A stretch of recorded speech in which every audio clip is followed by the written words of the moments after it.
Hello, ici Johan Yangting, bienvenue dans ce podcast. Si vous avez tendance à avoir toujours l'esprit encombré, plein d'idées, un manque de clarté, vous savez un peu le syndrome, vous essayez de bosser, il y a 10 000 idées qui arrivent en même temps et vous savez plus quoi en faire, en gros vous avez vraiment l'esprit encombré, eh bien écoutez attentivement ce podcast. Parce que c'est un problème que beaucoup de personnes ont. Voilà, ils sont pas clairs dans leur tête, ils sont pas clairs sur le chemin à prendre, sur les décisions à prendre, sur ce qu'il faudrait faire pour la suite, sur quel projet ou quelle passion est plus adapté pour eux, sur quel chemin emprunter. C'est ce gros manque de clarté. C'est un problème qui revient souvent et ça me tenait à cœur de le partager et d'aller en profondeur dessus. Parce que comme vous le savez, moi c'est un problème que j'ai eu pendant très longtemps et qu'il m'arrive encore d'avoir, que ça soit le fait d'être multipotentiel, donc de toucher à tout et d'aimer plein de choses, d'avoir envie de faire 10 000 trucs en même temps, le fait aussi d'avoir des idées qui n'arrêtent jamais, même quand j'essaie de me lancer dans un projet, j'ai 10 000 autres projets qui arrivent, et ce qui fait que la grosse erreur que j'ai pu faire à un moment, c'était de passer d'un truc à l'autre, et ce qui faisait qu'à chaque fois que je commençais un truc, je m'arrêtais, je repartais sur un autre projet, et l'idée suivante qui arrivait, je voulais absolument la faire, c'est tellement enthousiaste que je repartais sur une autre idée, etc. Vous savez, quand une idée arrive, quand on a une super idée de projet, on a l'enthousiasme, on a envie de le faire, et on est à fond. Et du coup, on n'a pas le recul, et qu'est-ce qu'on a tendance à faire ? C'est le commencer tout de suite. Et comme on a souvent 10 000 idées en même temps, on commence 10 000 trucs en même temps. Le gros problème avec ça, c'est que ces idées, elles travaillent.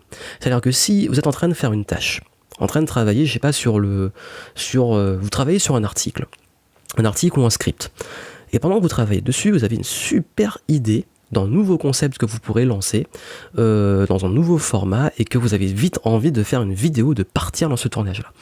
Et qu'est-ce que vous faites ? Vous arrêtez votre projet en cours et vous prenez votre caméra et vous allez tourner votre truc. Le gros problème avec ça, c'est que vous aurez du mal à revenir sur le script que vous étiez en train de faire.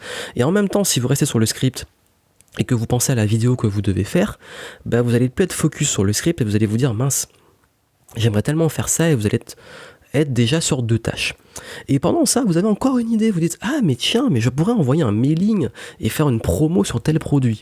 Et là du coup, votre cerveau il repart sur un autre truc. Et du coup, vous êtes en train de rédiger déjà l'email. Et qu'est-ce qui se passe ? Vous partez, vous chassez plusieurs lièvres en même temps. Mais comme vous le saviez, quand on chasse plusieurs lièvres en même temps, on n'en attrape aucun. Et c'est ça le gros problème. Et ça, en fait, c'est exactement, si je devais me donner une métaphore, c'est comme si vous avez un onglet ouvert sur votre ordinateur, donc une application ouverte, et l'idée c'est une nouvelle application qui arrive. Et l'application elle travaille en fond, c'est-à-dire que ça consomme de la ressource parce que votre cerveau travaille dessus. Puis encore une nouvelle application qui s'ouvre, puis encore une autre, puis une autre. Et à chaque fois qu'une autre s'ouvre, ça consomme de la mémoire, ça consomme de l'espace dans votre cerveau, ça consomme de l'énergie, ça consomme du temps, ça consomme de l'attention, et plus vous en avez, plus comme un ordinateur qui a trop de tâches en même temps, qui n'a pas assez de mémoire, parce que votre mémoire est limitée, ça commence à saturer, à ralentir. Et du coup, vous êtes au ralenti sur toutes les applications, certaines plantes, et ça commence à être le gros bordel dans votre tête. Et vous savez pourquoi ça arrive ? Parce que il y a quelque chose, et c'est un gros problème, comme je l'ai dit, et je crois que c'est le principal problème des gens qui sont pas clairs dans leur tête, qui parfois se disent j'ai plein de choses à faire ou j'ai plein d'idées, je sais pas quoi faire, c'est qu'ils ne prennent pas le temps de se poser à une table. Ça peut paraître tout con, mais on passe beaucoup de temps à planifier le prochain voyage, les prochaines vacances. Là on est très bon, on peut faire un plan, je vais visiter tel pays, faire telle chose, j'ai envie de faire ça, tel parc d'attraction, visiter tel lieu, aller rencontrer tel village, etc., telle personne. Ça sans problème, on planifie le truc. Le budget du voyage, tout est fait. Je dois aller faire des courses. Il faut que j'achète ça, que j'achète ça, que j'achète ça. Je dois, travailler sur un projet. Là, pas de souci, je dois faire telle tâche. Étape 1, étape 2, on sait faire les to-do list. Par contre, quand j'ai un rêve, quand j'ai une super idée, quand j'ai tout ça, je le fais tout juste, mais je prends pas le temps de le planifier. Et le gros problème, c'est que, on a tendance à se dire, ok, je le ferai après, et le cerveau, il oublie. On a une très bonne idée, et si on l'exécute pas, on l'oublie. Ou alors, on a une idée, mais cette idée, on la limite. On se dit, oui, mais de toute façon, l'idée, elle est cool, mais on la juge déjà. On juge juste l'idée au moment où elle émerge. C'est impossible, j'y arriverai pas, j'ai pas le temps, ça demandera trop d'argent, etc. Et du coup, on reste la tête dans le guidon, on prend jamais du recul, on retraite jamais ses idées, et ça passe à la trappe. Alors, pourquoi, pour tous vos rêves, pour tous ces projets, vous prendrez pas le temps de vous poser à une putain de table et vous dire, là, quelles sont mes idées et qu'est-ce que je pourrais en faire. C'est tout con. Vous savez, il y a une expression que j'aime beaucoup qui dit que tout ce qui ne s'exprime pas s'imprime. Et avec les idées, je pense que c'est la même chose. C'est-à-dire que vos idées, si vous les exprimez pas et que vous les sortez pas de votre tête, elles s'impriment dans votre mémoire et elles travaillent en tâche de fond. Ou alors elles disparaissent, soit elles restent, soit elles plantent. Donc justement, comme l'ordinateur, elles plantent, donc elles disparaissent. Donc elles plantent et vous avez perdu tout le travail que vous avez fait.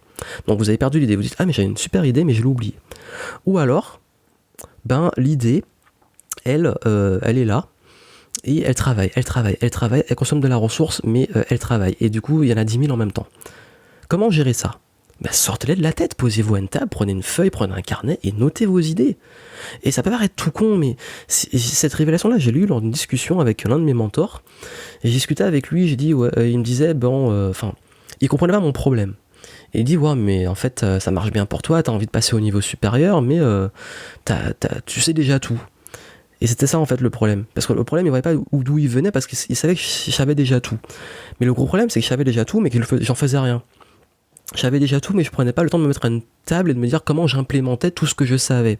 Je savais qu'il fallait que je change le format du contenu, je savais qu'il fallait mettre en place des tunnels de vente, je savais qu'il fallait investir plus en pub et tester des différentes audiences pour la publicité. Bref, je savais tout ça. Mais je prenais pas le temps de me mettre à une table et de me dire, bon, la semaine prochaine, je bosse dessus. Et c'est comme quand on planifie des vacances, des courses ou un petit projet. On se pose à une putain de table et on le fait. Et on planifie les choses. Et c'est tout con. Mais c'est ça l'un des principaux problèmes de beaucoup de personnes qui sont pas claires dans leur tête. C'est qu'ils ne vident pas leur tête. C'est ça. C'est que vous ne videz pas votre tête. Comme je dis souvent que c'est bien d'avoir un petit carnet de notes près de son lit quand on a besoin de dormir, pour qu'on a plein d'idées, les noter. Parce qu'en fait, quand on a trop de choses à faire, trop d'idées, etc., le cerveau il est encombré. C'est comme si je sais que c'est pas forcément un exercice très difficile parce que moi je le fais de moins en moins parce que je travaille ma mémoire très souvent, mais quand on va faire des courses, si on ne note pas un peu ce qu'on doit acheter ou en tout cas le plus important à acheter, on est en train de mouliner dans la tête non-stop, il faut que je prenne ça, et pendant tout le chemin pour aller faire les courses, ça travaille en tâche de fond de tout ce qu'il faudrait faire. Alors que si on l'a noté une bonne fois pour toutes, ou alors on se dit mais qu'est-ce qu'il faudrait que j'achète et tout, ça travaille dans le cerveau. Alors que si c'est noté, on se dit c'est là, mais on s'en fout, on lâche prise et le cerveau, on soulage le cerveau. Donc le but, et on se dit oui mais c'est un truc de paresseux, il faut travailler la mémoire, etc. Mais en même temps, comment vous voulez travailler votre mémoire si elle est constamment saturée ? C'est pas incompatible avec votre mémoire, c'est juste soulager votre tête avec tout ce brouhaha, tout ce travail, le tâche de fond que vous avez, et le soulager parce que plus vous allez avoir les tâches de fond, moins vous laissez aussi de la place pour des nouvelles choses. Plus vous aurez des idées, plus vous allez saturer, et plus vous aurez des choses à faire, plus vous allez saturer, et moins vous laissez de la place pour de nouvelles idées, de nouveaux projets, et un esprit beaucoup plus clair. C'est comme la métaphore de l'eau. Plus vous l'agitez, plus vous agitez l'eau, plus elle devient trouble, plus tout ce qu'il y a au fond, le sable, tout ça, ça se mélange, ça fait un truc complètement trouble. Et la seule façon, il y a deux façons, soit vous retirez tout, donc vous filtrez, donc vous sortez, soit vous vous calmez un moment, vous vous posez, pour laisser le temps que ça décante, que tout retombe au fond et que l'eau redevienne claire. Et dans ces deux cas-là, c'est en vidant votre cerveau. Et c'est ça que je voulais vous donner comme truc qui peut paraître tout con, mais comme je l'ai dit, comme mon problème que j'avais de tout savoir, de savoir ce qu'il fallait faire, c'est bien de savoir, c'est encore mieux de le faire. Donc maintenant que vous le savez, je compte sur vous pour vider votre cerveau au maximum et de sortir tout ce que vous avez de votre tête, de le poser sur papier, de prendre vos fesses, de les mettre sur une chaise, de mettre cette chaise devant une table, sur cette table de mettre une feuille de papier et de commencer à planifier vos rêves, à planifier vos projets et à noter vos idées et réfléchir à comment vous pourriez les exécuter. Voilà, c'était la mission, c'était le challenge que je vous lance et puis ça peut vous aider. En ce moment, il y a une conférence, vous avez le lien en description où je vous montre justement mon système pour être plus focus, plus créatif, pour aller beaucoup plus loin sur ça. Je vous montre comment mon système pour prendre des notes, pour générer des idées, pour planifier les choses. Vous avez tout en description, allez suivre la conférence, dure entre à peu près 1h30, on va dire, en moyenne, sur la moyenne de mes conférences. Et ça vous aidera à aller plus loin sur ça et à pouvoir vous canaliser, à canaliser vos idées, à clarifier votre esprit, à faire décompter tout ça. Parce que la créativité, c'est pas juste avoir plein d'idées, c'est aussi savoir les trier, les canaliser et les transformer en action. Tout ça est en description, donc je vous retrouve durant la conférence. Et puis n'oubliez pas, videz votre esprit. Il vous remerciera. À très bientôt.